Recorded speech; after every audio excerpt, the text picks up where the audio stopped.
써본 사람이 잘 쓴다는 말이 있습니다.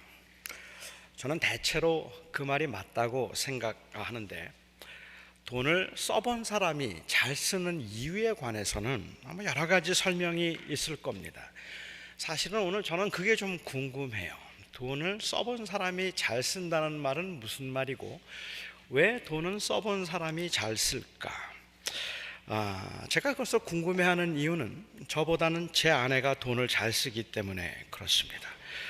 저는 오늘 돈을 잘 쓰지 못하는 사람의 입장에서 한번 변론을 해보고 싶습니다. 제 아내는 돈을 함부로 쓰거나 절제 없이 사치를 하는 일은 없습니다. 제 아내는 돈을 마구 쓰지는 않지만 그런데 인색함이 없어요. 저희 형제들과 모처럼 식사를 할 기회가 있으면 같이 식사를 마칠 때쯤이면 우리 형제들은 서로 눈치를 봅니다. 누가 오늘은 돈을 낼 것인가. 그래서 가능하면 누가 먼저 돈 낸다고 할 때까지 조금 기다리려고 자꾸 눈치를 보는데, 제 아내는 자꾸 제 옆구리를 찌릅니다. 빨리 나가서 돈을 내고 오라는 거예요. 빨리 돈을 내지 왜 자꾸 눈치를 보고 자꾸 그러고 있느냐고, 돈을 내고 오라 그래요. 저는 어머니에게 돈을 꾸면 할 수 있으면 떼어 먹으려고 애를 씁니다. 그런데 제 아내는 그 돈을 빨리 갚으라고 아주 성화를 해요. 어머니가 꾸어준 돈은 그냥 주신 돈이라고, 내가 그걸 잘 쓰면 그게 효도하는 거라고 궤변을 제가 늘어놓으면 제 아내는 저를 도둑이나 사기꾼 보듯이 합니다.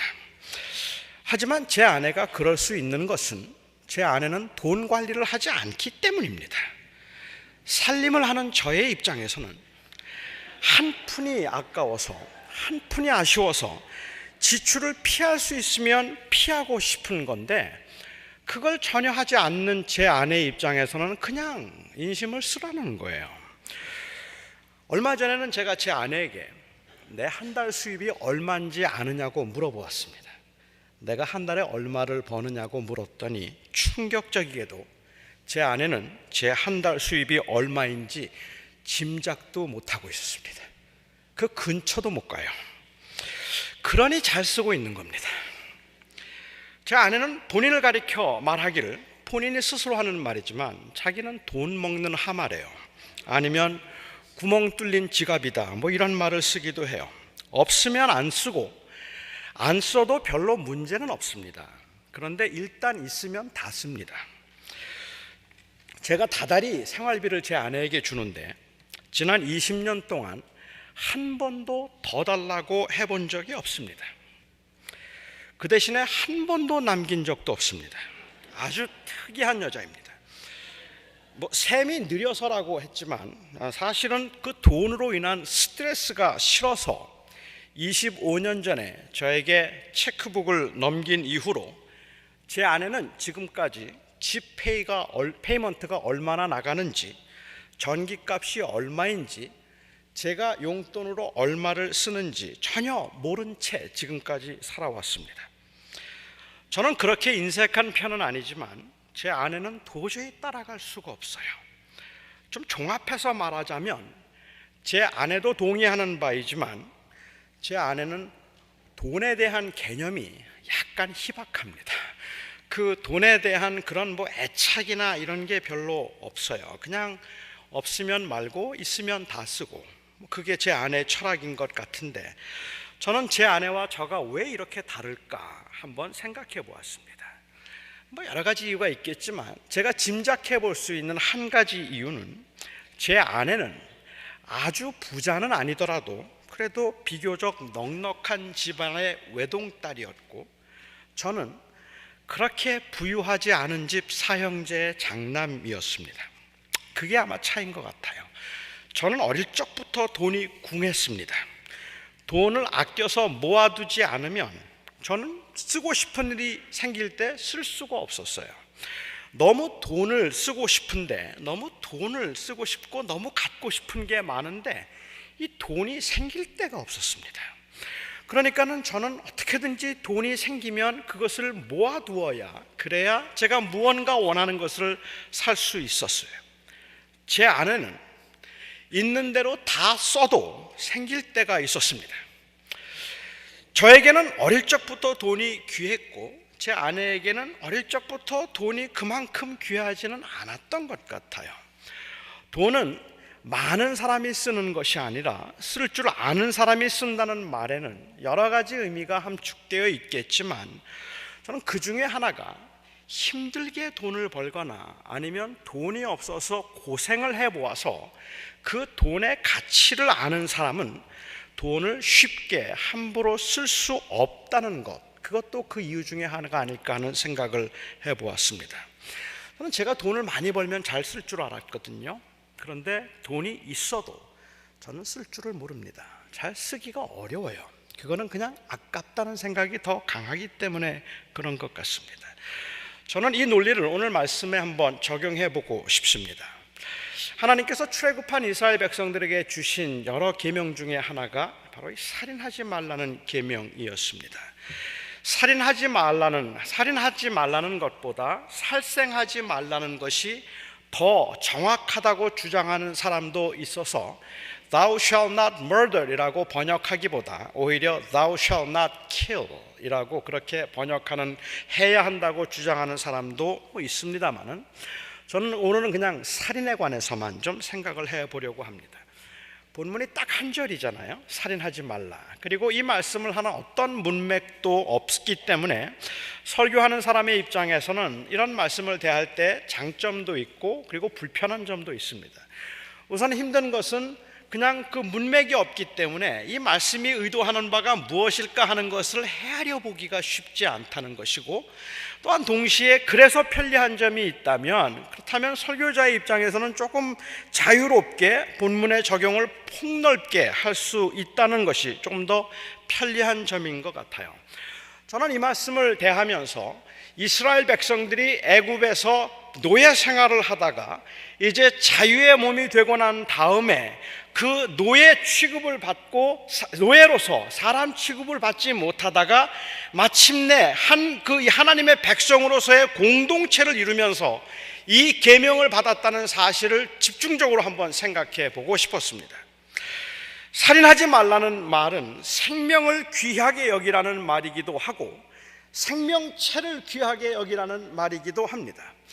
결과적으로는 생명을 귀하게 여기라는 말이나 생명체를 귀하게 여기라는 말이 결과적으로는 같은 말이라고 볼 수 있겠지만, 저는 생명을 귀하게 여기는 것과 생명체를 귀하게 여기는 것 사이에는 미묘한 차이가 있다고 생각을 합니다.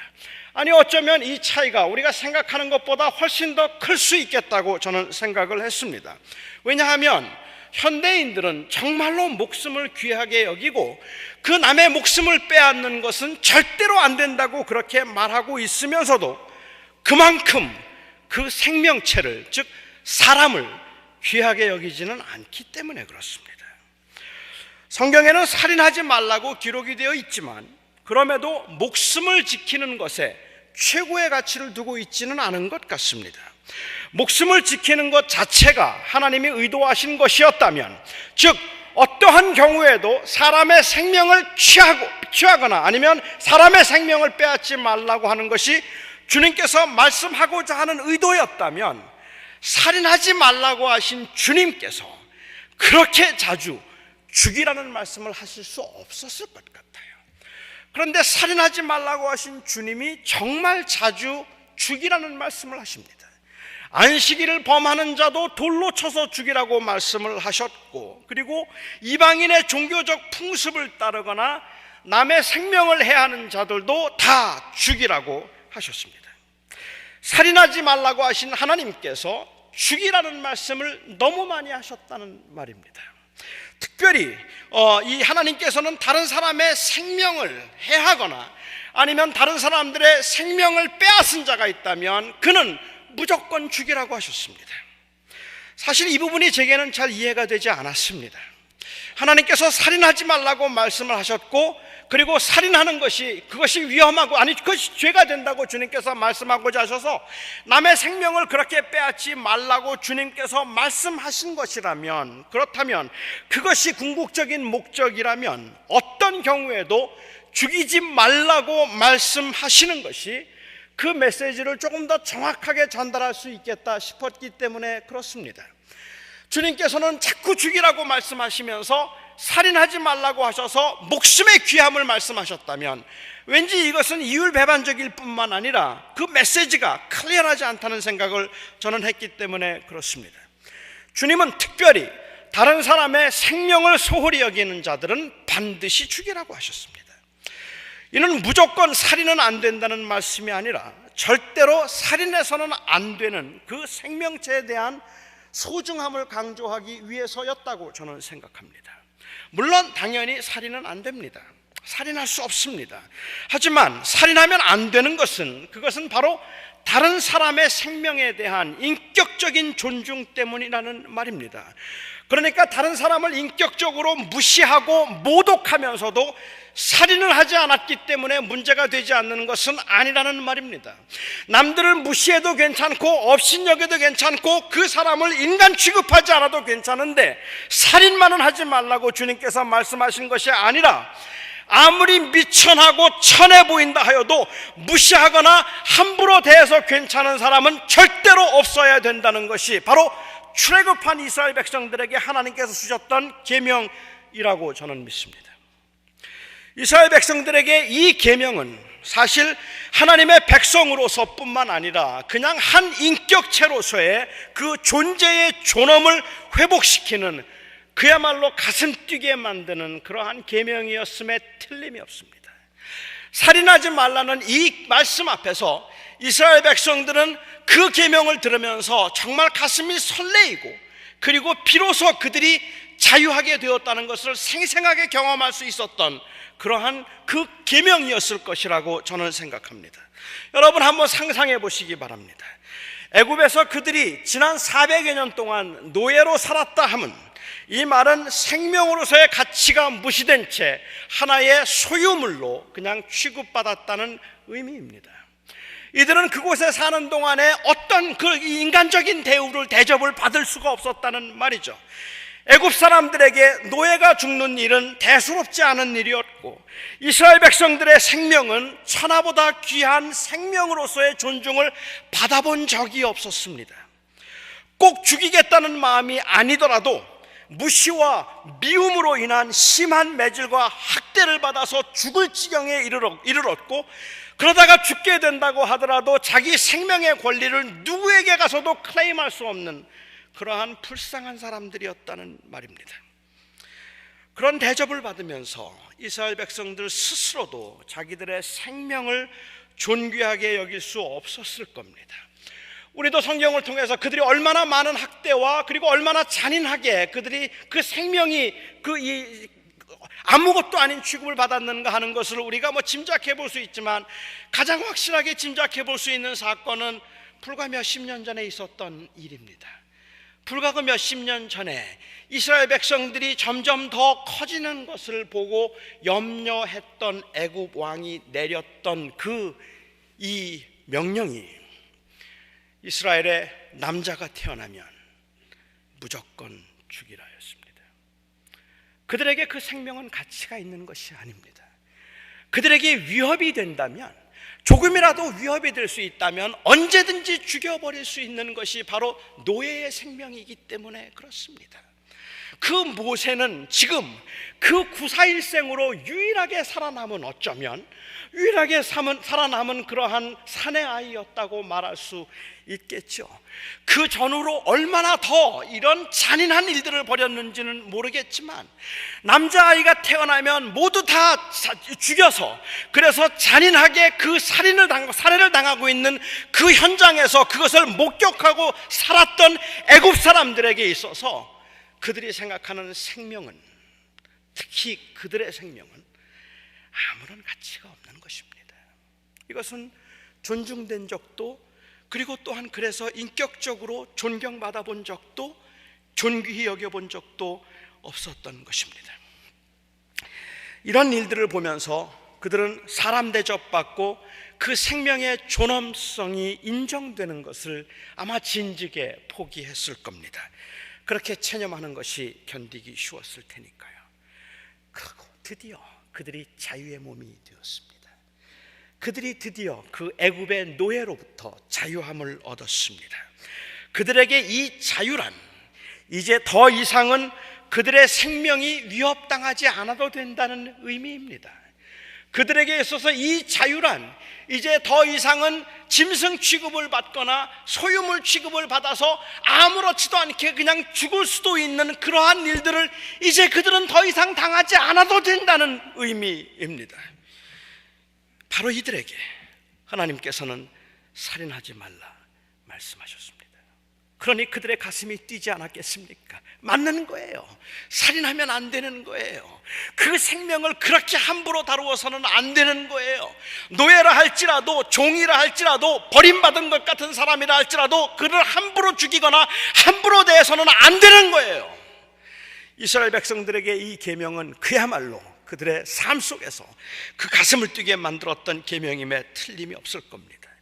이 계명에는 그냥 무엇이 살인이고 무엇이 살인이 아닌가 하는 율법적인 이해보다 훨씬 더 큰 의미가 그 안에 담겨 있는 겁니다. 소유와 신분의 차이를 막론하고 모든 사람에게 대해서, 모든 사람에 대해서 보여주어야 할 인격적 존중이 바로 이 말씀 안에 담겨 있다는 말입니다. 이 세상에 마음대로 대해도 괜찮고 죽여도 괜찮은 사람은 없습니다. 모든 인간에게는 존중되어야 할 만한 인간의 권리가 있는 겁니다. 그 가치가 있는 겁니다. 예수님께서 살인하지 말라는 계명을 설명하시면서 형제를 미워하는 자도 살인한 자요, 형제를 보고 미련한 자라고 부르는 자도 다 지옥에 들어가는 그러한 심판을 받게 될 것이라고 말씀하신 것이 비로소 이해가 된다는 말입니다.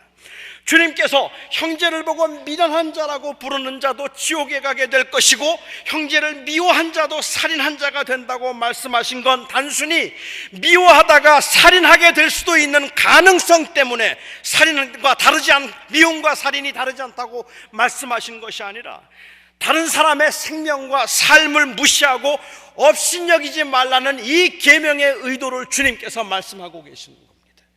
다른 사람의 생명에 대해서, 다른 사람의 그 존재의 가치에 대해서 함부로 다루는 것, 그것은 곧 살인이라고 주님께서 말씀하시는 겁니다. 미움과 분노로 사정없이 때리지만 죽을 정도로만 때리지 않으면 살인을 면하는 게 아닙니다. 사람에게 육체적으로 그렇게 해를 가하지 않고 그냥 그 사람을 아주 말려 죽이듯이 그렇게 미워하고 증오한다고 해도 살인하는 것이 아니니까 괜찮다 말할 것이 아닙니다. 살인만 하지 않으면 죽지 않을 정도로 때리고 학대해도 괜찮은 게 아닙니다. 기회만 주어진다면, 그리고 허락만 된다면 10번도 더 죽일 만큼 증오심을 마음에 품고 사는 것도 이 계명을 어기는 것이지만, 상대방을 업신여겨서 편견과 미움으로 판단하고 정죄하고 여러 다양한 이유로 상대방을 사람 취급하지 않는 것, 그건 역시 이 계명에 대한 심각한 범법 행위입니다. 현대인들은 사람을 죽이지 않습니다. 현대인들은 사람의 목숨을 귀히 여깁니다.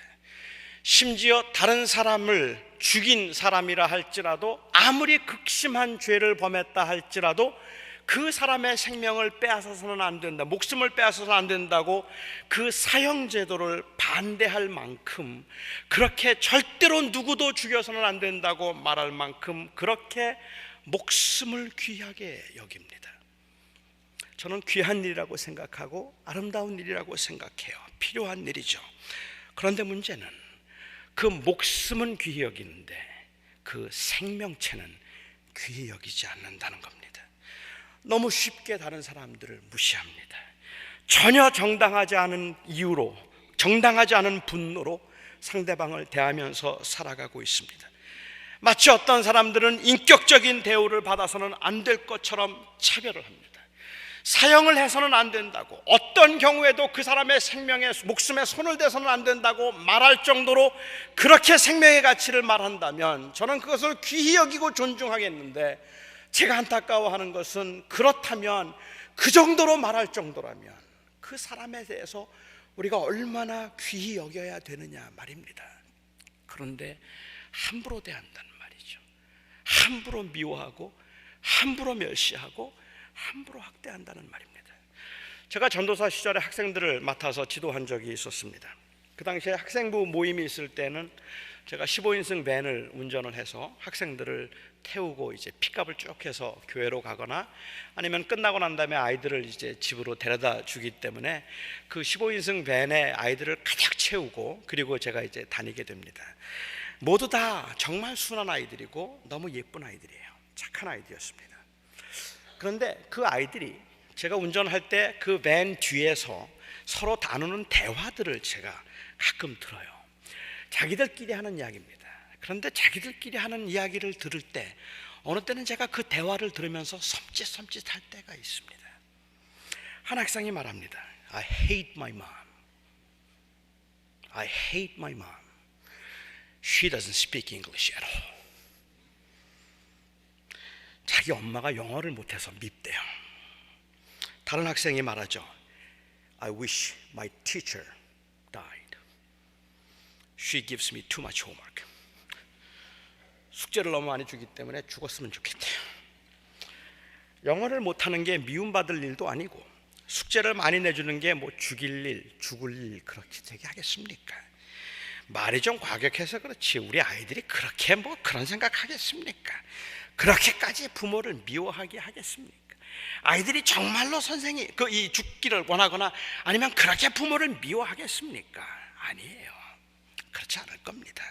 그냥 화가 나니까 과격하게 표현하는 겁니다. 너무 화가 나고 힘들어서 그렇게 과격하게 표현한 것뿐입니다. 그런데 만일 그 아이들에게 기본적으로 이 사람을 존중하는 마음이 없는 것이라면 어떻습니까? 만일 그 아이들에게 영어를 못하거나 아니면 그냥 조금 무식하거나 혹은 사람들이 말하는 것처럼 조금 가진 게 없다고 해서 그런 사람들에 대한 그 무시와 미움과 혹은 그들에 대한 그 차별이 그 아이들로 하여금 서슴없이 그런 말을 뱉게 만드는 것이라면 어떻게 하겠느냐는 말입니다. 그 아이들에게 사람을 존중히 여기고 귀히 여기는 마음이 없기 때문이라면 어찌하겠습니까? 무능하고 힘없는 사람들이야 무시와 멸시를 당해도 함부로 대해도 괜찮다고 생각하고 영어 못하는 부모들이야 그냥 내가 미워하고 싫어한다 할지라도 내가 무시한다고 할지라도 하는 수 없는 것이라고 생각하고 있다면 어찌하는가 말입니다. 그 안에 이기적인 분노와 상대방에 대한 무시가 가득 차 있는 것이라면 어떻겠습니까? 이 한 사람의 가치를 생산성과 소유에 의해서만 평가하고 그렇게 무시를 당하는 것이 꼭 죽임을 당하는 것 같기 때문에 살기 위해서는 허세라도 부려야 하는 이 쓸쓸한 세상에서 살인하지 말라는 이 말씀은 우리 그리스도인들로 하여금 우리가 받은 이 은혜와 사랑이 어떤 것인지 그래서 우리는 어떻게 사람을 대해야 하는지를 깊이 생각하게 만드는 말씀임에 틀림이 없습니다. 출애굽한 백성들에게 자신들을 소유물로 취급해서 그 생명을 함부로 다루던 그 때를 가나안에 들어가서도 잊지 말라고 하셨습니다. 너희들을 사람 취급하지 않아서 그렇게 함부로 죽이고 무시하고 학대하고 때리고 괴롭히던 그 애굽에서의 생활을 너희는 잊지 말라. 애굽에 들어가서 많은 사람들을 네가 종으로 삼을 그때에도 잊지 말라. 고되게 종살이를 했다면 자유의 몸이 되었을 때 그 자유가 얼마나 소중한지를 잊지 말아야 한다는 말입니다. 그래서 자유를 이용해서 다른 사람을 억압하거나 학대하는 일이 없어야 합니다. 자유로워서 무엇이나 다 할 수 있는 것이 아니라 자유로워서 모든 것이 조심스러워지고 스스로를 절제할 수 있게 되는 것, 이것이 바로 자유를 아는 사람의 모습입니다. 그리스도인들은 예수 그리스도를 통하여서 영원한 생명을 얻었다고 고백하고 그 고백에 진실하려고 애쓰며 살아가는 사람들입니다. 이렇게 영원한 생명에 대한 믿음을 가지고 살아가는 사람들에게서 볼 수 있는 특징이 있습니다. 그 중에 하나는 사는 것에, 즉 목숨을 유지하는 것에 최고의 가치를 두고 연연하지는 않는다는 겁니다. 죽으면 새로운 삶이 시작된다고 생각하지 죽음이 끝이 아니라고 생각합니다. 바울도 그리스도의 영광을 위해서 죽는 것이, 그것이 사는 것보다 중요하다고 했고, 내가 복음을 위해서 내 목숨을 전제로 드린다 할지라도 그래도 나는 오히려 기뻐한다고 했습니다. 차라리 순교를 당할지언정 그리스도를 부인할 수 없었고 더 이상 생명을 유지할 수 없음을 인해서 아쉬워하거나 슬퍼하지 않으려고 했습니다. 나중엔 제가 어떻게 될지 저는 잘 모르겠습니다만 솔직히 지금 제 심정은 그래요. 하나님이 저를 부르셔서 제가 가야 한다면 하늘이 무너져 내리는 것처럼 절망하지는 않을 것 같습니다. 그냥 담담하게 갈 것 같아요. 실제로는 어떨지 잘 모르겠지만 논리적으로는 천국을 소망하며 사는 사람들이 어떻게든 살고 보아야 한다는 마음으로 그렇게 치열하게 몸부림할 이유는 사실 없습니다. 그냥 어떻든 살아야지, 사람이 죽으면 아무것도 아닌 거야, 일단은 살고 봐야 돼 라는 그러한 생각을 할 이유가 없다는 거예요. 일단은 사고를 볼 필요가 없어요. 그냥 천국에 가면 그게 더 좋은 거죠. 천국에 가서 영원히 살 것인데 뭐 그렇게 애를 써야 되겠습니까? 그래서 아마도 여기에 계신 많은 분들이 만일 나중에라도 기력이 많이 쇠하고 의식도 투명하지 않으면 너무 살리려고 애를 쓰지 말고 그냥 편안하게 갈 수 있게 해달라고 유언을 남기고 싶은 분들 여기에 많이 계실 겁니다. 저도 그 중에 하나입니다. 그런데 말입니다, 그리스도인들은 이 땅에서의 삶이나 생명에 연연하지 않으면서도 영원한 하나님의 나라에 대한 소망을 가지고 살아가고 있음에도 불구하고 마지막 호흡을 하는 순간까지 최선을 다하려고 합니다. 그래서 안락사나 혹은 자살을 심각한 범법 행위로 간주합니다. 이 안락사의 문제가 무엇인지, 오늘 이 본문에서 제가 말씀하려고 하는 의도가 무엇이었는지 그 구체적인 적용에 대해서는 이번 화요일 날 성경 공부에 오시면 제가 조금 더 자세하게 여러분과 이야기를 나누도록 하겠습니다. 우리 그리스도인들이 자살을 혹은 안락사를 심각한 범법 행위로 간주하는 이유는 단순히 살인하지 말라고 했으니까 어떤 형태의 죽음도 허락되지 않기 때문이 아닙니다. 역설적이게도 그리스도인들이 이렇게 할 수 없는 이유는 역설적이게도 바로 이 생명의 가치 때문에 그렇습니다. 영원한 하나님의 나라를 소망으로 얻은 사람들, 그리고 그것을 은혜로 받은 사람들, 그래서 내가 이제는 하나님께서 부르실 때 나는 영원한 그 나라에서 영원히 안식하게 되리라는 그 믿음을 가지고 살아가는 사람들은 바로 그 영원한 생명에 대한 가치와 그 영원한 생명을 주기 위하여서 예수 그리스도가 어떤 길을 가셨는지를 알기 때문에 마지막 순간까지 그 생명을 소홀히 다룰 수 없는 겁니다. 내 생명도 남의 생명도 함부로 다룰 수 없는 겁니다. 죽어서 천국에 갈 수 있기 때문에 아무렇게나 살아도 되는 것이 아니라 빨리 세상을 마감하면 되니까 그냥 급하게라도 빨리 끝내면 되는 것이 아니라 바로 그 영생의 가치 때문에 마지막 순간까지 치열하게 싸워야 하고 살기 위해서 애를 써야 하는 겁니다. 건강을 위해서 열심히 운동하고 그리고 음식을 잘 조절해서 건강을 유지하는 분들에게 어차피 죽으면 천국 갈 텐데 뭐 그렇게 살려고 애를 쓰느냐고, 여기가 그렇게 좋으냐고, 그냥 빨리 가지, 뭘 그렇게 그 건강 챙기느라고 그러는지 모르겠다고 하늘에 소망을 두고 사는 사람이라면 뭐 그런 거 그렇게 살려고 연연합니까? 라고 말할 것이 아니란 말입니다.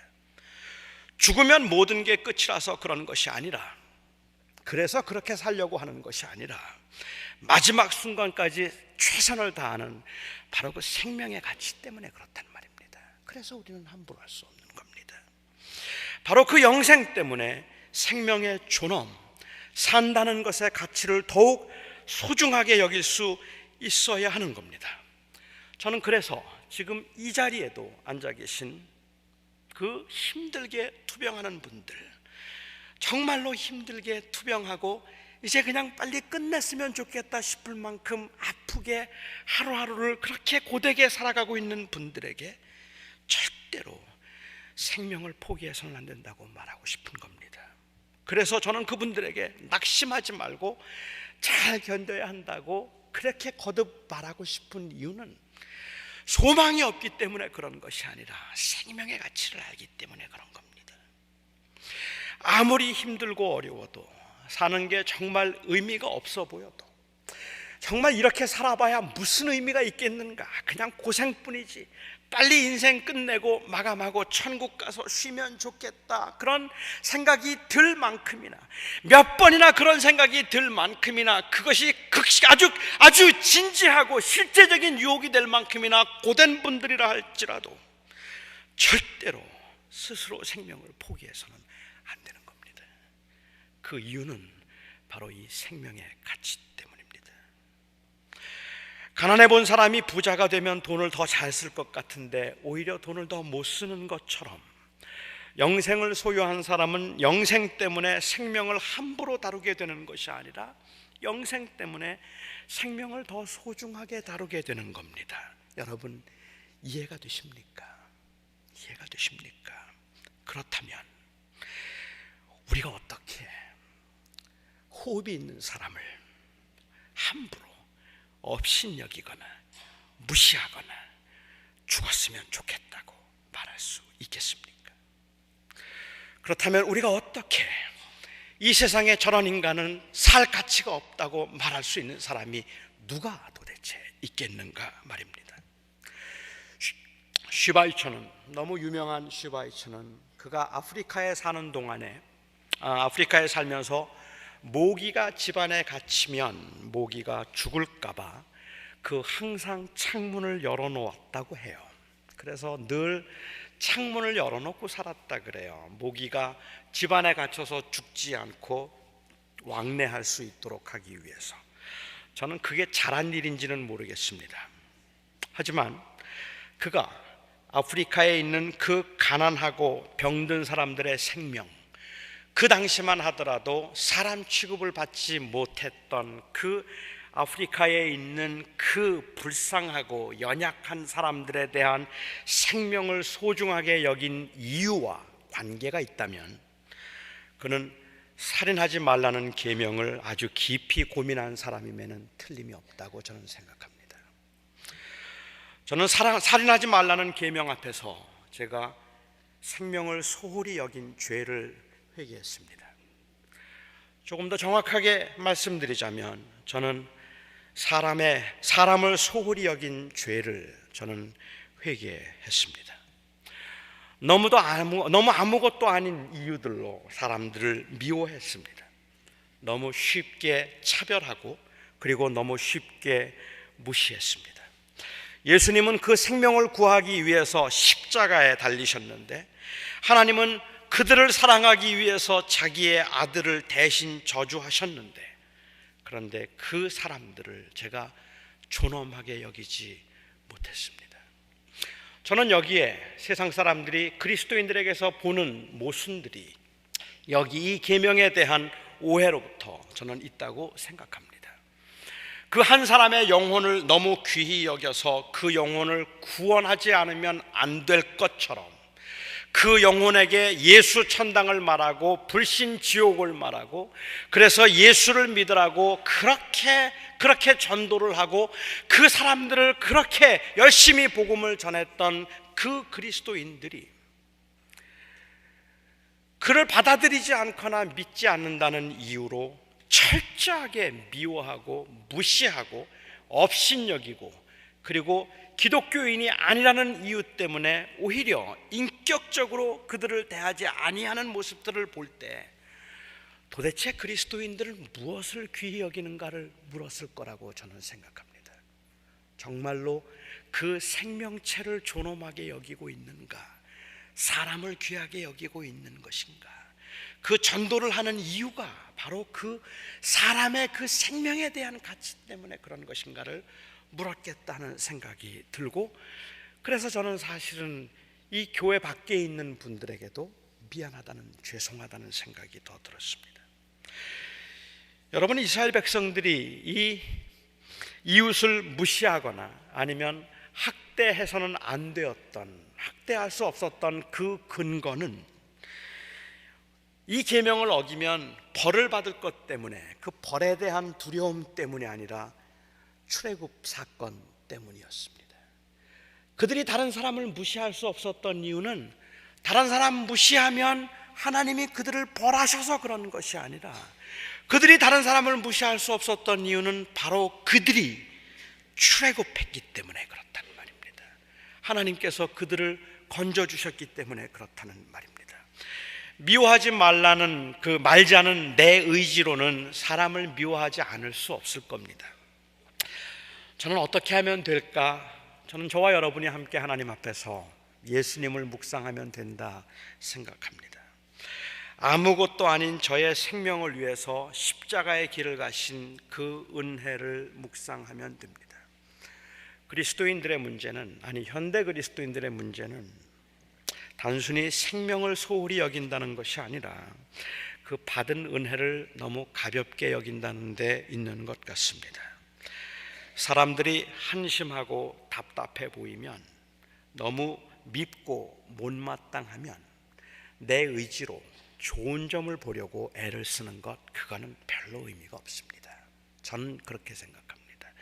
내 의지로 내가 좀 나는 그냥 좋은 점을 좀 보자, 좋은 점을 생각해 보면 되겠다라고 생각하는데, 좋은 점을 찾으려고 하면 할수록 여러분들을 더 괴롭히는 못된 사람들이 진짜 많아요.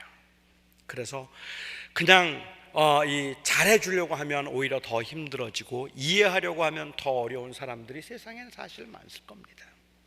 아니, 우리 의지로는 그것이 안 돼요.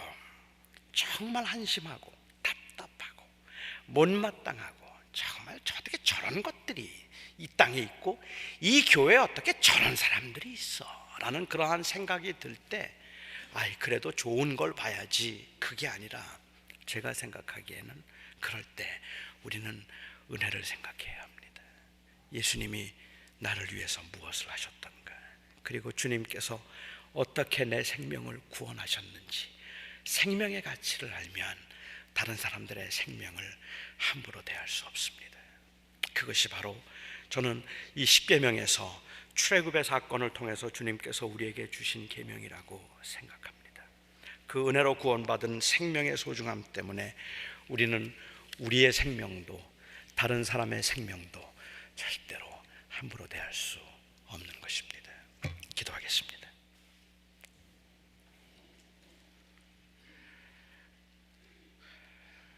자비로우신 아버지 하나님, 살인하지 말라는 이 계명을 당시 이스라엘 백성들은 어떤 마음으로 받았을까?